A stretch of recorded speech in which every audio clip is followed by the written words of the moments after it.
పవన్ కళ్యాణ్ మాజీ భార్య రేణు దేశాయ్ అంటే తెలియని వాళ్ళు ఉండరు. ఆవిడ ఎప్పుడు కూడా సినిమాలకు చాలా దూరంగా ఉంటూ, కానీ ఇన్స్టాగ్రామ్, సోషల్ మీడియాలో ఎప్పుడు కూడా ఆవిడ యాక్టివ్గా ఉంటారనమాట. అయితే తాజాగా ఆవిడ యానిమల్స్ కోసం అని చెప్పి ఒక షెల్టర్ కూడా వాళ్ళ పిల్లల పేరు మీద కట్టించారు. సో అంత హ్యుమానిటీ ఎక్కువ అనమాట యానిమల్స్ మీద. ఆ మూగజీవాలంటే ఆవిడకి ఎప్పుడూ ప్రేమే. అయితే తాజాగా ఒక వీడియో అయితే ఆమె మనసును కదిలించింది. ఆమె కూడా పోస్ట్ చేశారు. దాంట్లో ఒక పర్సన్ ఒక కుక్క పిల్లని తంతు దాన్ని చాలా ఇబ్బంది పెడుతూ ఉంటాడు. అయితే ఆ కుక్కపిల్ల తల్లి వచ్చి అతన్ని కరవడానికి ట్రై చేస్తుంది. కానీ ఆ వీడియో చూస్తూ ఇలాంటి మనిషిని ఏం చేయాలి అని చెప్పి ఆవిడైతే తెలుగులో రాస్తూ కూడా ఆవిడ ఇన్స్టా పోస్ట్ పెట్టారనమాట.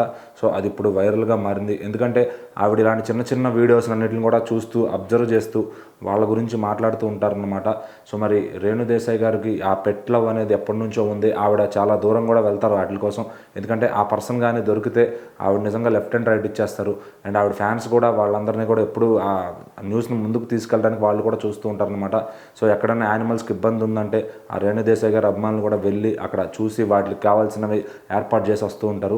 సో మరి ఆవిడ సొసైటీకి ఎలాగోలాగా ఈ పెట్ లవ్ ద్వారా అయినా ఉపయోగపడాలని ఆవిడ చూస్తున్నారు. సో మరి అలా చేసే వాళ్ళని ఏం చేయాలి అని ఆవిడ కోపాన్ని అయితే ఆవిడ వ్యక్తపరిచారనమాట. సో మరి ఆవిడ ఇట్లాంటి పెట్టినప్పుడల్లా కూడా ఎప్పుడు కూడా మంచి వైరల్ అవుతూ ఉంటాయి ఆ పోస్టులన్నీ. సో ఎందుకంటే ఆవిడకి రియాక్ట్ అవ్వాల్సిన అవసరం లేకపోయినా పర్సనల్గా తీసుకుని ఆ వీడియోలో ఆవిడని కదిలిస్తే కనుక ఖచ్చితంగా ఆవిడ ముందుకు వెళ్తుంది. వాళ్ళ మీద కుదిరితే వాళ్ళ అడ్రస్ అది దొరికితే కేసు కూడా ఫైల్ చేస్తూ ఉంటారనమాట. సో మరి ఈ మాత్రం రెస్పాన్సిబిలిటీ ఉంటే నిజంగా అందరూ అలవర్చుకోవాల్సిందే. సో మరి ఆవిడని చూసి చాలామంది ఇన్స్పిరేషన్గా తీసుకుంటారనమాట.